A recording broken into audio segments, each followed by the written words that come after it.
अस्सलामु अलैकुम वरहमतुल्लाहि वबरकातुहू। मुहतरम नाज़रीन किराम, हम आपके सामने एक अहम मसला लेकर के हाज़िर हुए हैं, जो कि उमूमी तौर पर अवाम अहले सुन्नत के अंदर ये गलती पाई जाती है कि इक़ामत के वक्त इमाम और मुक़्तदी को कब खड़े होने का हुक्म है। बिस्मिल्लाहिर्रहमानिर्रहीम। इसका जवाब ये है कि इक़ामत के वक्त इमाम और मुक़्तदी सबको बैठे रहने का हुक्म है, खड़ा रहना मकरूह मना है।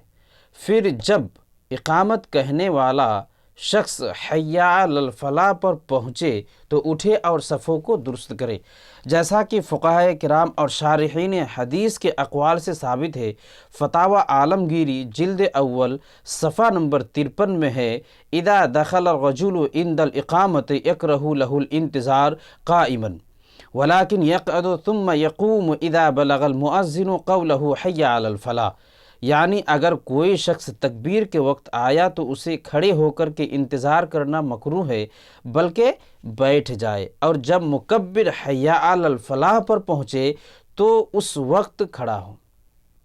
फ़तावा शामी में है, दखलल मस्जिद वल मुअज़्ज़िनु युकीमु क़ाअदा, यानी जो शख्स तकबीर कहे जाने के वक्त मस्जिद में आए तो वो बैठ जाए। इसी इबारत के तहत शामी में फरमाते हैं, यकरहु लहुल इंतज़ारु क़ाइमन वलाकिन यक़अदु थुम्मा यक़ूमु इदा बलगल मुअज़्ज़िनु हय्या अलल फलाह।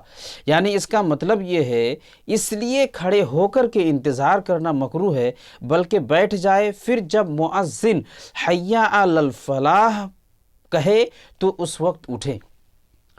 मौलवी अब्दुल हई शरह वक़ाया में फरमाते हैं, इदा दखलल मस्जिद यकरहु लहुल इंतज़ार अस्क़लात क़ाइमन बल यजलिसु मौज़िअन थुम्मा यक़ूमु इंदा हय्या अलल फलाह।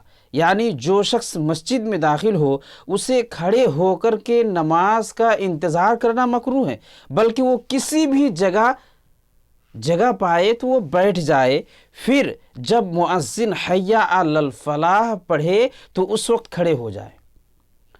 तो ये कई किताबों की इबारत से फ़तावा हिंदिया, फ़तावा शामी, शरह वक़ाया कि इन किताबों की इबारत से ये बात हमें और आपको मालूम हो रही है कि जब मुअज़्ज़िन साहब इक़ामत कहे उस वक्त बैठे रहें, फिर हय्या अलल फलाह तक पहुँचे फिर खड़े हों, उससे पहले बैठे रहने का हुक्म है।